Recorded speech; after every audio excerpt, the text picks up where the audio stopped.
going on, guys? I'm gonna have a little chit chat today. I've been having some issues with my car. For people who know me in real life, they know that these issues are not anything new. That's a 23 red eye wide body. As you can see it. That's it. But anyhow, I'm not really here to teabag on this dealership per se, or the car itself so much. But what's happening to me is, I think, going to be happening to a lot of people, if it's not already. And also, I'm going to shoot this like quick and dirty. I'm just making, a one cut, single take. Hopefully it won't be more than about 5 or 10 minutes, but anyhow. So backstory on this car. It's been pretty much in ops since October. The reason why, oil cooler. Now, I can already see the comments. The oil cooler's not that big a deal. You can do that yourself. Yeah, you're right. I can. But this car's problems are a little deeper than that. This is, of course, a 23. And the 23s have quality issues. Partly due to Carlos Tavares and the Stellantis doing their quote-unquote 30% cost-cutting measures. My car's been to the dealership. It went in service on March the 6th of 23. It's been to the dealership for warranty service 10 times, which is insane. I think the industry average is like, in the first year, 1.6 times. The average person who buys a new car have to go to the dealership for something, so that's generally not that big a deal. However, 6, 7, 8, 9, 10 is a big deal. Now, when I bought this car, I planned that this is going to be my forever car. I'm keeping it. I've had lots of big power cars in my day, and I had a 2020 Hellcat before this one, and I'd still have that one had they not decided to cancel all the Hellcats, or the V8s in general in 23. So I was like, well, I kind of want a red eye, so popped on it. There it is.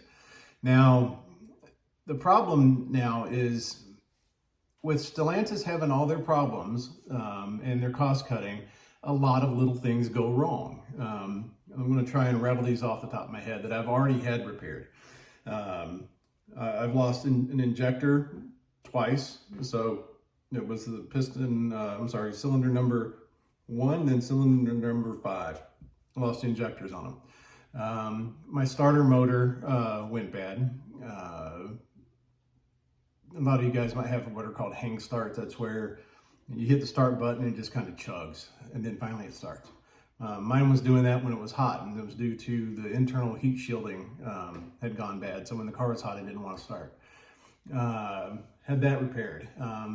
The center carrier bearing in my drive shaft went out around 2,000 miles. And I forgot to mention, this car's never been tracked. I treat it really well. I mean, this is a climate controlled garage it lives in.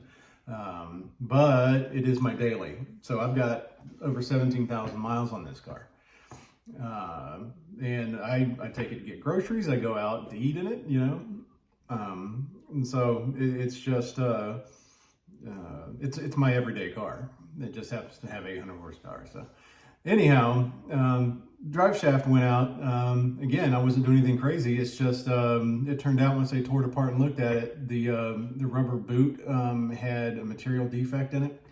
And that boot was sloughing rubber. It was like bubbled internally. And as you put the car in reverse, it was packing all that rubber into the bearing, and it caused it to fail. So I had to get a new drive shaft for that.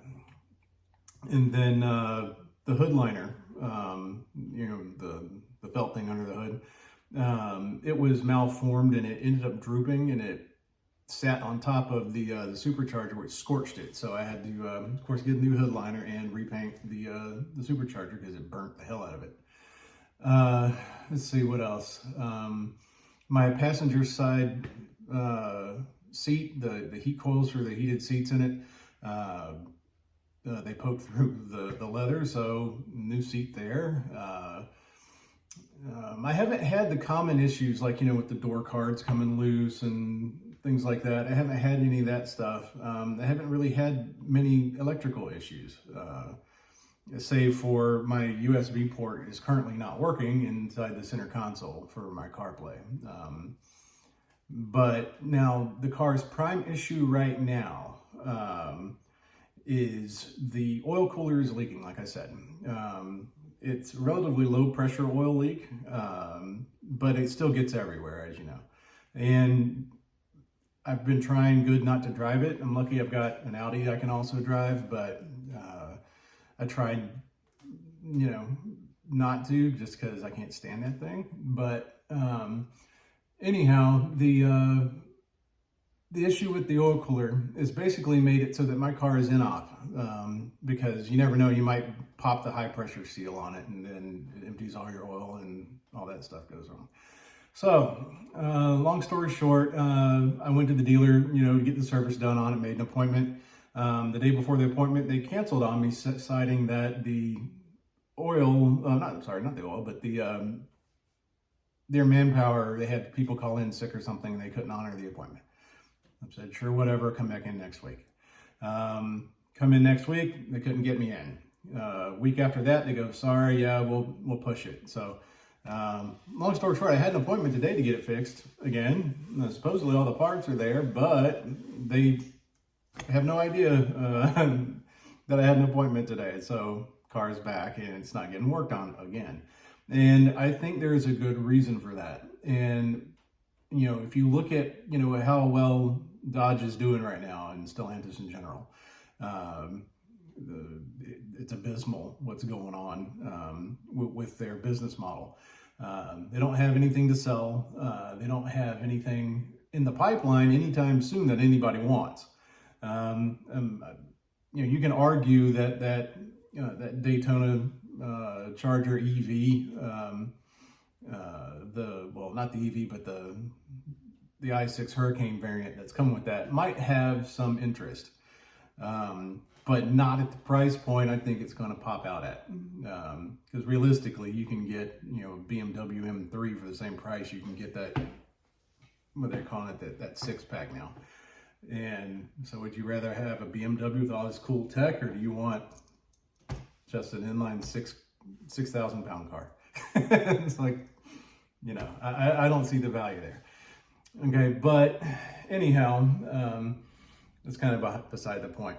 But what I wanted to talk to you about real quick is the dealerships in general. A lot of the Dodge, if they're primarily a CDJR dealer, if think and look at the ones near you, are they losing people?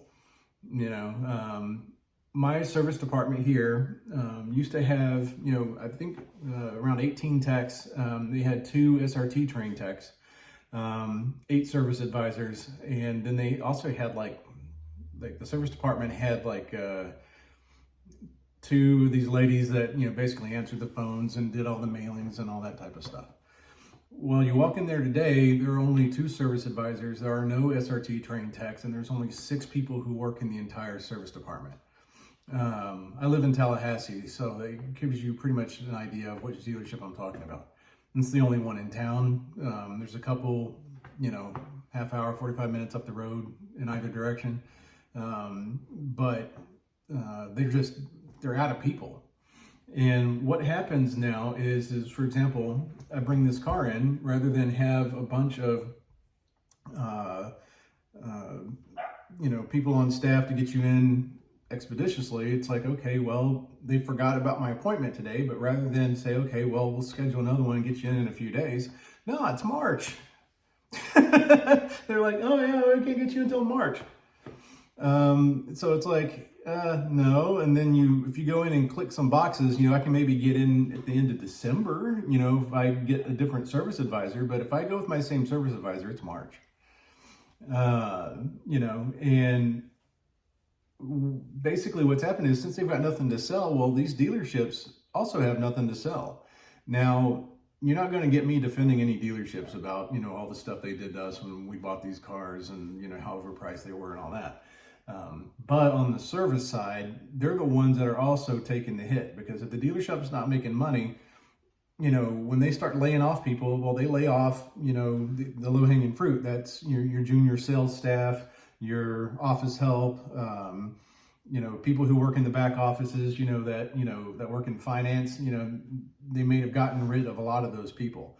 But also the service departments, which are kind of odd, because most dealerships, if they have a healthy service department, that's one of their major cash cows, right? But not here, apparently. They've let go so many people, or so many people quit. I don't have a bead on this dealership as to the internal workings of it. But what I will say is that they're short-staffed. So you have someone like me, right? Like when I bought this, again, I planned on it being my long-term car. And I've had multiple Hellcats, so I know kind of what their quirks are and how often they have to go to the dealership and how expensive some of this stuff can be. So I said, you know what? I'm going to get the 10-year bumper-to-bumper extended warranty. I'm going to get the paint protection, the wheel protection, I've got it all on this thing, which does me no damn good, because I can't use it. You know what I mean? It's like I show up for the dealership and, oh, we'll get you in 3 months. So I say, okay, well, I have an oil cooler that's leaking oil everywhere. I can't really drive it. Oh, well, too bad, so sad. This is just how it is. You call up the road, since I'm not even, like, for example, Thomasville up north of me, they can't get me in until February. If I were to just drop it right now and tell this dealership to pound sand, the next nearest dealership can't get me in until February.